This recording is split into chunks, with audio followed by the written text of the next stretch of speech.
thank you all for joining us for episode 2 of Research Forum, both the folks here in Building 99 and those joining live on our online platform. More than ever, as we've seen today, pushing the frontiers of research demands collaboration across disciplines and institutions.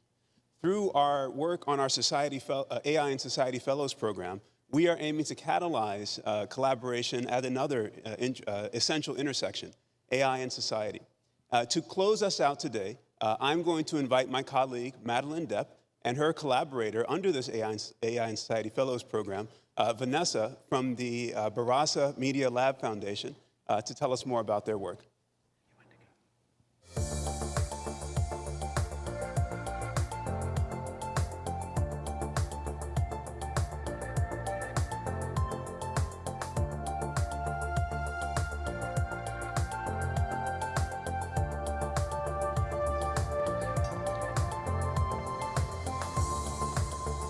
Thank you, Ashley.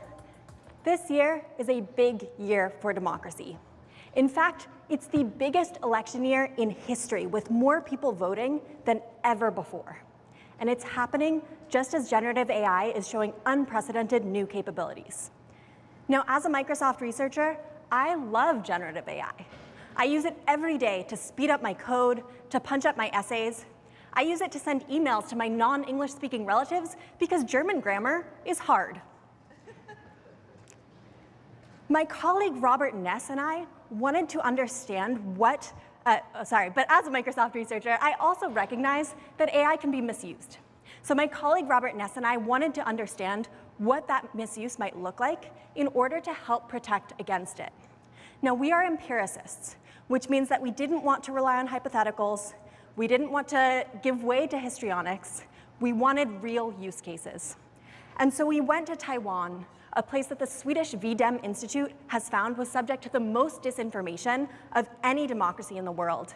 And we met with the fact checkers, journalists, and officials on the infodemics front lines. Now, as you might expect, we saw deepfakes. But the reality is that deepfakes are just one case of a bigger problem. We're calling it generative propaganda. Generative AI software that makes it easy to turn propaganda text into thousands of videos. Now, why is that such a big deal? Because text is boring. Videos are something that you can scroll through for hours. We also saw crisis content creation. When something unexpected happens in the world, a natural disaster or a political gaffe, whoever speaks first often sets the narrative. With generative AI, even if you do not speak the language of the affected place, you do not have to wait for a copywriter. You can automatically generate content about events as they emerge. We are beginning to see these malicious tactics all around the world. As Microsoft researchers, we belong to a global organization with researchers on many, many continents. And this, well, all of them except Australia and Antarctica, specifically. This gives us an obligation and an opportunity to do globally relevant work. But you cannot do good global work without understanding local context. And that's why I am always scouting for collaborators in the places I hope to study. The AI and Society Fellows gives us an opportunity to learn from and with Vanessa Gathecha, a Nairobi-based researcher and policy analyst who works at the intersection of global governance and human welfare. I'll let Vanessa describe the challenges that she is working on in her own words. Thank you, Madeleine, for this opportunity. And one of the tracks of work that we are working on is on generative AI and plural governance. This is one of the biggest election years in the history of the world, and 12 countries in Sub-Saharan Africa are slated to go to the polls. One of the challenges we will likely experience is the spread of hate speech, mis and disinformation, especially where elections are highly contested. This is really something that affects credible reporting, especially when it comes to just journalism or any aspects of the media, and it also affects access to information for the general public. One of the ways we can curb this is to ensure that just as we do have a broad-based access to this technology, is to have collective action when it comes to also the regulation. We need to work together on all levels of governance, on all sectors, but also to ensure that the regulatory framework is not fragmented.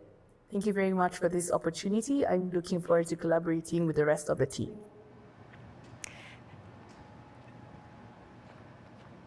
We need to work together. Tech companies cannot challenge misuse of generative AI in isolation. We need to work with the people on the infodemics front lines. Democracy requires healthy dialogue and debate. It is actively threatened by generative AI's misuse. Neither civil society nor technology companies can challenge these problems in isolation. The disruption of our digital public sphere is an all-of-society challenge that requires an all-of-society response. The AI and Society Fellows Program is helping to build much-needed connections, in this case across places, across academic disciplines, and across society's sectors, to help us understand the problem and work towards an impactful response. Thank you all.